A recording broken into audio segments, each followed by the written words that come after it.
Hello everyone, welcome to Mobility Academy. I'm the flexibility guy, Coach Elia, and in today's video I want to show you the top 3 exercises to stretch your posterior chain, so your hamstrings, your glutes, your hips and your legs. Alright, but before I start, let me remind you that if you want to work on your flexibility online with me, you can join my Flexibility Guide membership, where you're gonna be able to attend classes online, alright, whenever and wherever you want. Plus, today you have a 40% discount if you follow the link in the description down below. With that said, let's start.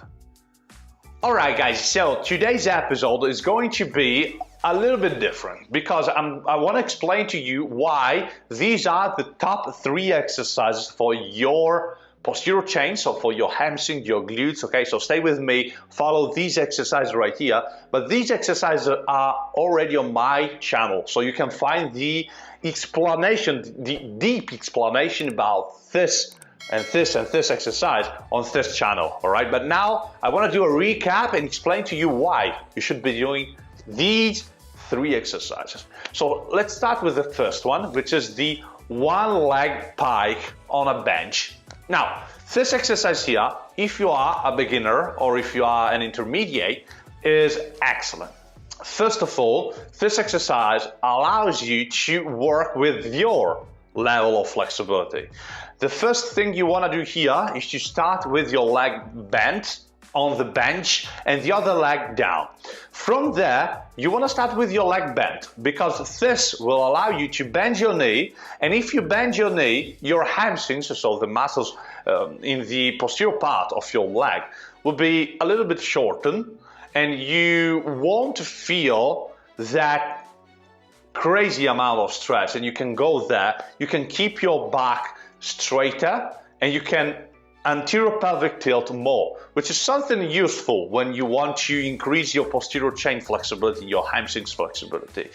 Plus, you have the bench, and the bench is extremely useful here because you can grab the bench with your hands and pull your body into the position, pull your body towards your leg.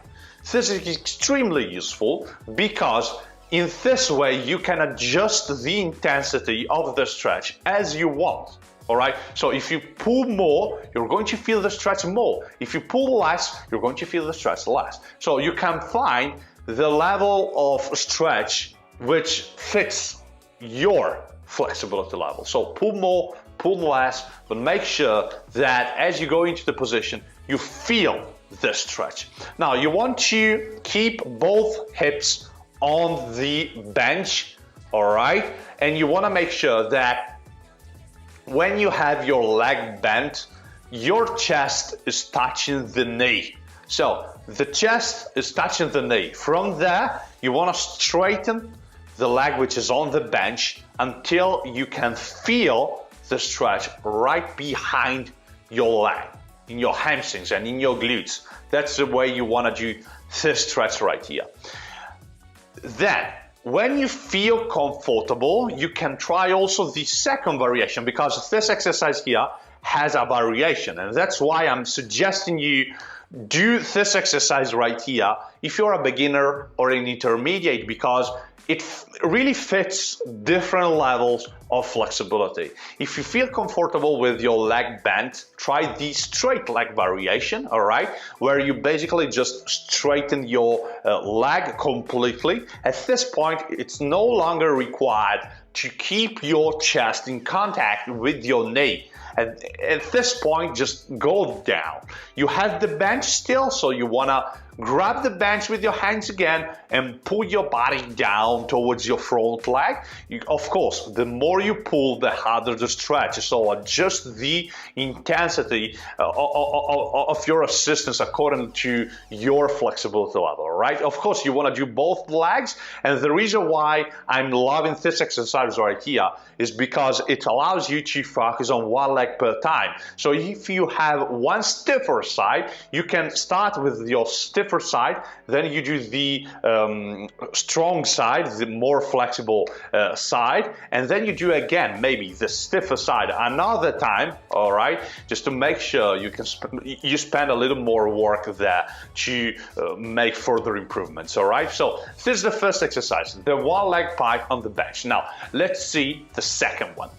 The second exercise I really love for the flexibility of the posterior chain, of the hamstrings, of the glutes, and of the lower back is the standing windmill, which is an exercise performed with a weight or not, where you basically start in a position where you take your legs apart, one step of distance, both legs straight, and from there, with a weight which is like on your shoulder, you want to turn your body to the side. So if your legs are watching in front of you, you want to turn your body to the side. If you have your right leg in front of you, you turn your body towards your left and vice versa. Left leg in front of you, you turn your body towards your right, all right?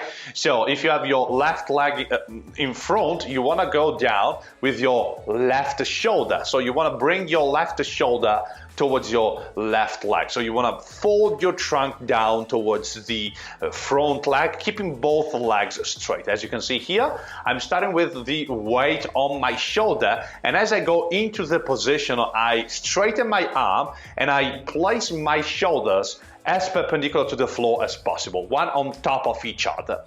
Now, the most important thing here is that you keep some yoga blocks, something like that, right next to your foot, your front foot, because if you can't touch the floor yet, it's really important that you have a target, that you have something, for two main reasons. The first one is that if you touch something with your hand, you're gonna be able to understand how far are you going into the stretch, how deep are you going into the stretch, and that's really important. But there's another reason which is even more important than that, which is relaxing in the stretch.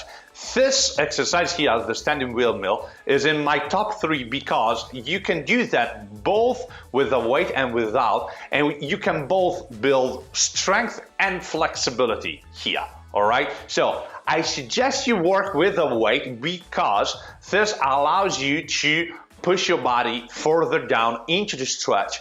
Most of the time, the only force of gravity isn't sufficiently strong enough to push your body down. That's why we're going to use a weight. But most importantly, as you go down, if you don't touch the yoga blocks, you're going to rely only on your muscles' strength.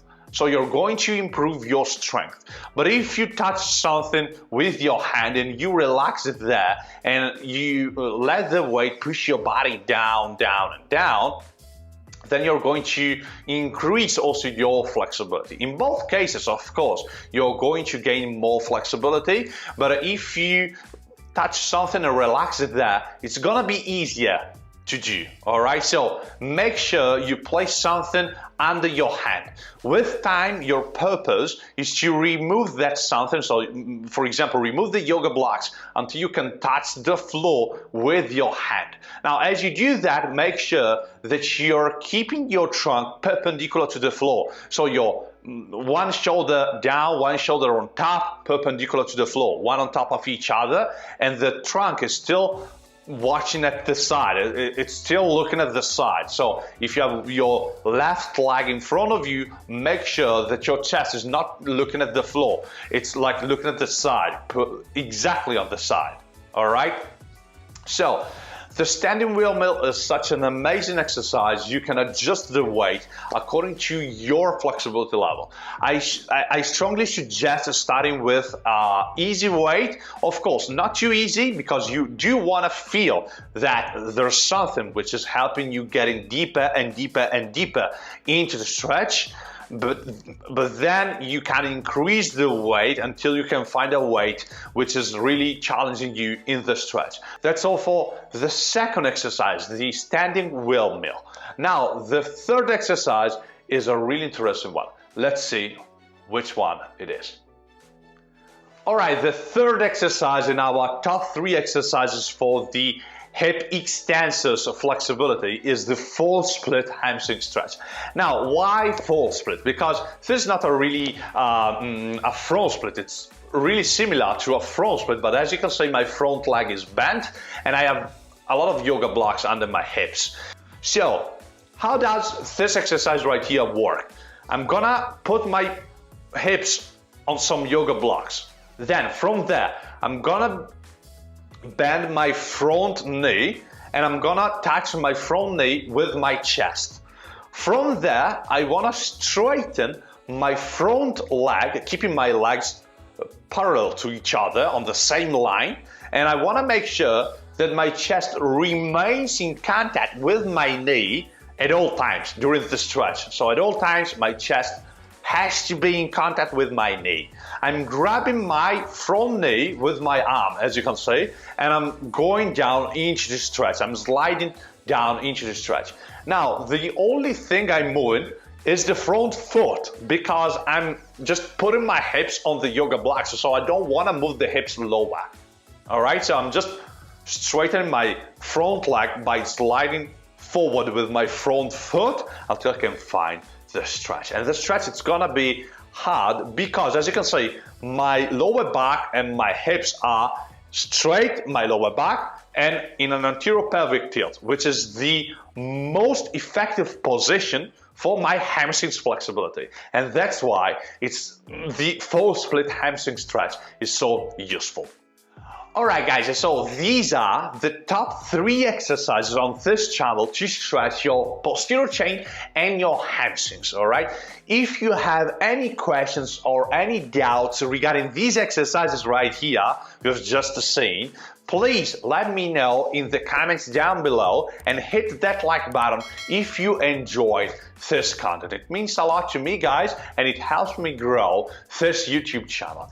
That's all from the flexibility guy, Coach Elia. Have a nice stretch with these 3 exercises for your hamstrings and your glutes. Use them during your workouts and let me know. See you in the next video.